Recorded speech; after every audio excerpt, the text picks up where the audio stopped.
રાજકોટ જિલ્લાની અંદર જંગલેશ્વરમાં દબાણ હટાવવાને લઈ અને રાજ્યના મંત્રી જીતુ વાઘાણીએ હવે મોટું નિવેદન આપ્યું છે।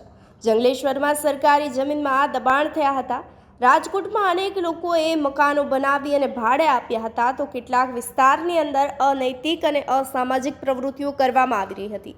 પોલીસ સ્ટેશનના ચોપડે જંગલેશ્વરના ગુનાઓ નોંધાયેલા છે અને ત્યારબાદ હવે જંગલેશ્વરને ઉખેડવાનું કામ જે છે તે મુખ્યમંત્રી ભૂપેન્દ્ર પટેલના હસ્તે કરવામાં આવ્યું છે।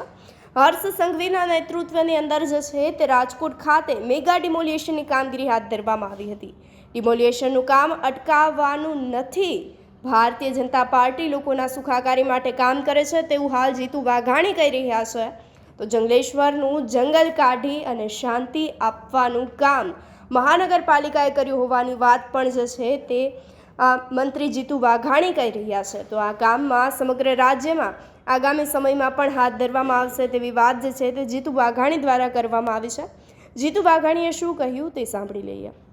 362 કરોડ રૂપિયાના લોકાર્પણ અને ખાતમુહૂર્તનો કાર્યક્રમ માનની મેયરશ્રી, માનની ભારતીય જનતા પાર્ટીના અધ્યક્ષ માધવભાઈ, સન્માનની ધારાસભ્યશ્રીઓ બેન શ્રી ભાનુબેન, દર્શિતાબેન, ભાઈ શ્રી ઉદયભાઈ કાનગડ, ભાઈ શ્રી રમેશભાઈ ટીલાળા, જિલ્લા પંચાયતના અધ્યક્ષ, મહાનગરપાલિકાના સૌ પદાધિકારી, સૌ અધિકારીની વિશેષ ઉપસ્થિતિની અંદર રાજકોટની અંદર એક સાથે 362 કરોડ રૂપિયાના કામો, લોકોની માળખાકીય સુવિધાઓમાં વધારો થાય એમના માટે આજે રાજકોટ ખાતે કર્યા છે। માનનીય મોદી સાહેબના નેતૃત્વની અંદર વિકાસની યાત્રાઓ, માળખાકીય સુવિધાઓ આપવાની જે શરૂઆત થઈ માનનીય ભૂપેન્દ્રભાઈ પટેલના નેતૃત્વની અંદર માનનીય નાયબ મુખ્યમંત્રી હર્ષભાઈના સહયોગથી આ અવિરત યાત્રા એ શરૂ રહી છે। ત્યારે મને આનંદ છે કે માત્ર એટલું જ નહીં, આવનારા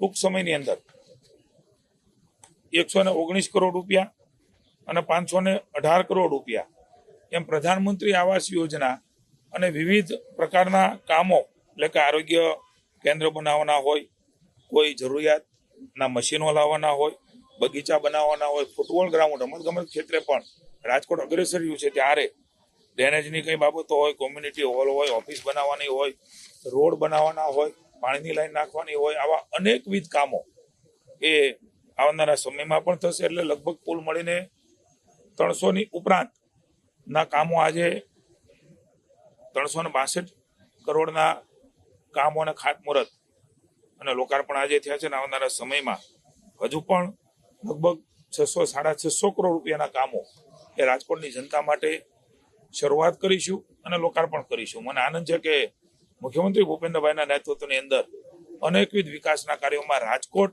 એ પણ પાછળ નથી। આવનારા સમયની અંદર પણ રાજકોટની જનતાની સુખાકારી માટે ભારતીય જનતા પાર્ટીનું શાસન, કોર્પોરેશનનું શાસન એ કટિબદ્ધતા સાથે આગળ વધવાનું છે।